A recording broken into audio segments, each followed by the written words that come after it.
Je note les bonnes intentions des collègues qui participent à l'exécutif départemental pour déjà nous préparer à l'innovation, à la nouvelle expérimentation.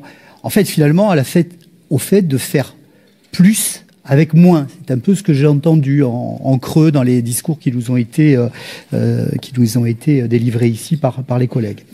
La réalité de ce rapport d'orientation, je voudrais focaliser mon intervention sur quelques points précis. Tout d'abord, j'ai noté, je suis très attentif aux questions sémantiques, que le ciseau était devenu un sécateur.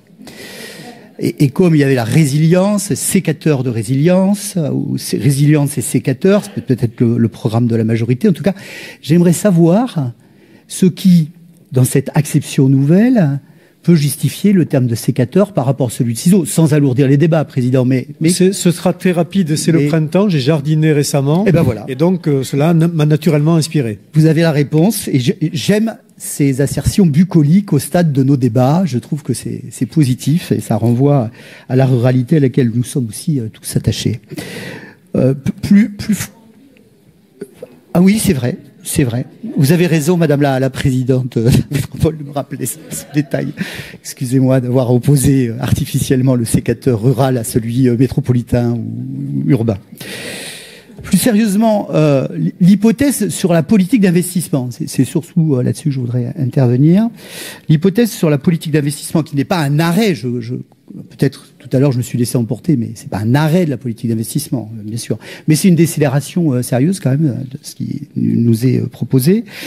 Dire que le maintien de cette capacité d'investissement telle qu'elle nous est présentée dans le document d'orientation budgétaire repose en fait assez lourdement sur une hypothèse optimiste qui est celle de la remontée de l'épargne brute.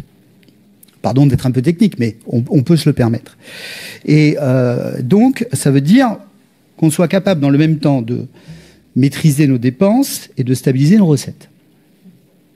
C'est une hypothèse, alors là pour le coup, qui dans les circonstances actuelles n'est pas une hypothèse de la facilité là. C'est une hypothèse importante. Et vous avez eu l'occasion, chers collègues, de rappeler à quel point elle va nécessiter de mobiliser l'ensemble des leviers de l'institution pour pouvoir tenir cet objectif. Parce que si cet objectif n'est pas là, alors la capacité d'investissement qu'ils ont présentée devra être nécessairement elle-même revue à la baisse. Et j'espère, je ne souhaite pas le pire pour le département, donc j'espère qu'on arrivera à tenir ces objectifs tels qu'ils nous sont donnés. Deuxième élément, l'élément de la dette. Vous avez raison de dire que nous y étions, en comparaison avec d'autres conseils départementaux, plutôt moins endettés. Et que l'endettement se situe à la moyenne. Mais on voit aussi que la trajectoire de la dette est une trajectoire significative. Et donc, moi, je le souligne, c'est notre rôle de le souligner.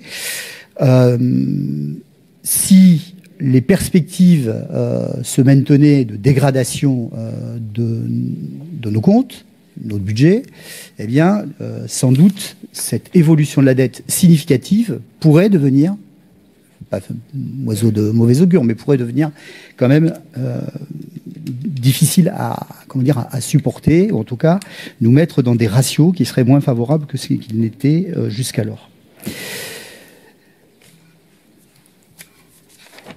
Vous dire aussi que j'ai senti, ça c'est plus pour conclure l'intervention, qu'en fait nous étions déjà dans un pré-budget aujourd'hui. C'est une nouveauté ici, je trouve. La présentation politique sectorielle par politique sectorielle, où chacun amorce déjà dans le discours, sans les chiffres, c'est pour ça que c'est compliqué d'en le juger. Parce qu'aujourd'hui, nous sommes dans les intentions. Donc les orientations budgétaires se traduisent par des intentions sur les politiques sectorielles. Et bien évidemment, du point de vue qui est le nôtre, c'est au moment du budget, quand les chiffres seront posés, que nous pourrons juger concrètement de ces intentions. Et j'espère, je le redis puisque c'était aussi dans mon propos liminaire, que nous aurons en toute transparence la capacité, en tout cas de l'endroit où nous nous situons dans l'hémicycle, d'évaluer concrètement la part des efforts réalisés, par rapport à la réalité des dépenses qui sont engagées, à la fois sur le plan volontariste et aussi sur le plan obligatoire. Je pense que c'est ce qui donnera l'intérêt des débats qu'on pourra avoir sur le BP qui s'annonce. Voilà ce que je voulais vous dire en quelques mots, sans alourdir. Je n'ai pas repris tous les éléments de cadrage généraux, pas redire ce qui a été écrit dans le rapport. Alors,